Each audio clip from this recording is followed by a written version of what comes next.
ইরানের ক্ষেপণাস্ত্র হামলায় ক্ষতিগ্রস্ত হয়েছে দুবাইয়ের আন্তর্জাতিক বিমানবন্দর এবং বিখ্যাত বুর্জ আল আরব হোটেল।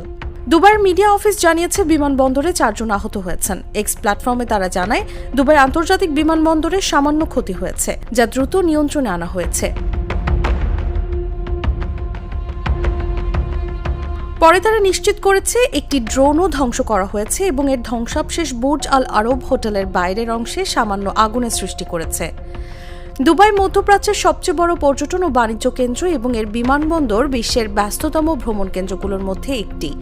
বুর্জ আল আরব হোটেল 1999 সালে চালু হয় এবং এটি দ্রুত দুবাইয়ের বিলাসবহুল প্রতীক হিসেবে খ্যাতি অর্জন করে।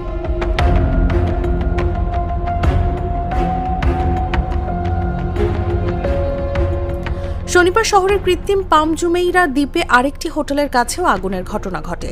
সূত্রগুলো বার্তা সংস্থা রয়টার্সকে জানিয়েছে, রাতের ইরানি হামলায় বিমানবন্দরের একটি টার্মিনাল ক্ষতিগ্রস্ত হয়েছে। আবুধাবি কর্তৃপক্ষ জানিয়েছে জায়েদ আন্তর্জাতিক বিমানবন্দরে এক এশীয় নাগরিক নিহত হয়েছেন এবং 7 জন আহত হয়েছেন।